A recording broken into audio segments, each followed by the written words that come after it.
আসসালামু আলাইকুম রহমতুল্লাহ। প্রিয় দর্শক, কেমন আছেন? আশা করি ভালো আছেন। প্রিয় দর্শক, 5 শরিয়া ভিত্তিক ব্যাংকের কাছে টাকা ফেরত চাইছে ইসলামী ব্যাংক। চলুন বাংলা ট্রিবিউনের রিপোর্টের মাধ্যমে আমরা জেনে নিই বিস্তারিত তথ্য। প্রিয় দর্শক, বাংলাদেশের বৃহত্তর শরিয়া ভিত্তিক ব্যাংক ইসলামী ব্যাংক বাংলাদেশ লিমিটেড 5টি শরিয়া ভিত্তিক ব্যাংকের কাছে তাদের প্রায় 10,000 কোটি টাকার পাওনা দ্রুত ফেরত দেওয়ার দাবি জানিয়েছে। একই সঙ্গে রাষ্ট্রায়ত্ত জনতা ব্যাংকের কাছে পাওনা অর্থ আদায়েও সহায়তা চাওয়া হয়েছে। মঙ্গলবার 31শে মার্চ বাংলাদেশ ব্যাংকের প্রধান কার্যালয় গভর্নর মোস্তাকুর রহমানের সঙ্গে অনুষ্ঠিত এক বৈঠকে ইসলামী ব্যাংকের চেয়ারম্যান অধ্যাপক এম জুবাইর রহমান এ বিষয়টি উত্থাপন করেছেন। বৈঠকে ব্যাংকের পরিচালনা পরিষদের সদস্য, ব্যবস্থাপনা পরিচালক, এমডি এবং ঊর্ধ্বতন কর্মকর্তারা উপস্থিত ছিলেন। বৈঠক সূত্রে জানা গেছে, ইসলামী ব্যাংকের চেয়ারম্যান গভর্নরের কাছে 5টি শরিয়ত ভিত্তিক ব্যাংকটির প্রায় 10,000 কোটি টাকা আটকে থাকার বিষয়টি তুলে ধরে দ্রুত তা ফেরত পাওয়ার দাবি জানান। পাশাপাশি রাষ্ট্রায়ত্ত জনতা ব্যাংকের কাছে ব্যাংকটির পাওনা রয়েছে বলে উল্লেখ করা হয়। এছাড়া রেমিটেন্স প্রণোদনা বাবদ কেন্দ্রীয় ব্যাংকের কাছে ইসলামী ব্যাংকের প্রায় 1,000 কোটি টাকা পাওনা রয়েছে বলে বৈঠকে জানানো হয়। বৈঠকে বড় ঋণ আদায়ের ক্ষেত্রে কেন্দ্রীয় ব্যাংকের সহযোগিতা চাওয়া হয়।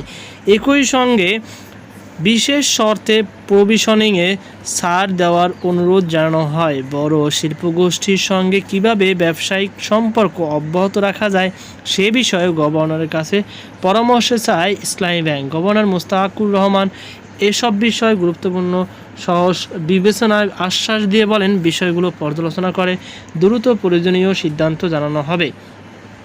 বাংলাদেশ ব্যাংকের এক ঊর্ধ্বতন কর্মকর্তা জানান, বৈঠকে গভর্নর ইসলামী ব্যাংকের বর্তমান ব্যবসা পরিচালনায় কী ধরনের বাধা রয়েছে তা জানতে চান।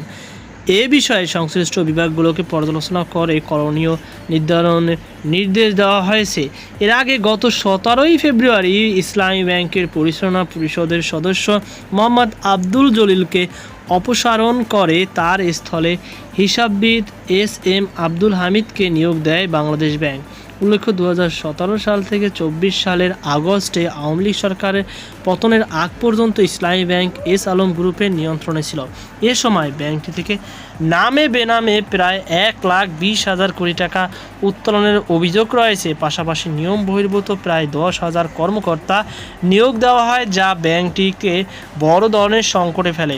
2024 সালে অন্তর্বর্তীকালীন সরকার দায়িত্ব নেওয়ার পর ইসলামী ব্যাংকের পরিচালনা পরিষদ পুনর্গঠন করা হয়। এ সময় শীর্ষ পর্যায়ের কয়েকজন কর্মকর্তা দেশ ত্যাগ করেন। পুনর্গঠিত পরিষদের সদস্য হিসেবে অন্তর্ভুক্ত করা হয় মোহাম্মদ আব্দুল জলিলকে।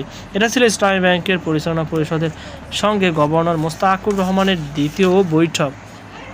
এর আগে প্রথম বৈঠকে গভর্নর বলেন, ইসলামী ব্যাংক এক সময় দেশের অন্যতম শক্তিশালী ব্যাংক ছিল, তবে মাঝখানে গভর্নেন্সের ঘাটতি দেখা গেছে। ব্যাংকটিকে স্থিতিশীল করতে কেন্দ্রীয় ব্যাংক প্রয়োজনীয় সহায়তা দেবে।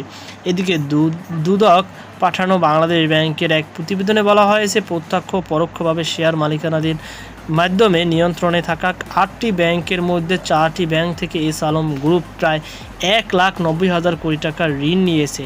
এর মধ্যে 4টি ব্যাংক থেকে কাগজে ও ভুয়া প্রতিষ্ঠানের নামে জালিয়াতির মাধ্যমে 93,364 কোটি টাকা পাচারের তথ্য পাওয়া গেছে বলে বাংলাদেশ ব্যাংকের আর্থিক গোয়েন্দা ইউনিট BFIU সূত্রে জানা গেছে।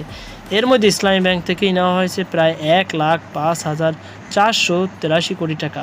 প্রতিবেদনে বলা হয়েছে, এস আলম গ্রুপের কর্ণধার সাইফুল আলম মাসুদ ও তার সংশ্লিষ্ট প্রতিষ্ঠানগুলো নিজেদের নিয়ন্ত্রণাধীন ব্যাংকগুলো থেকে প্রভাব খাটিয়ে সরাসরি বা মধ্যস্থকারীর মাধ্যমে এসব ঋণ গ্রহণ করেছে। তো প্রিয় দর্শক, এই ছিল আমাদের সর্বশেষ আপডেট। সকল ভালো থাকুন, সুস্থ থাকুন। আজকের পর্যন্ত আল্লাহ হাফেজ।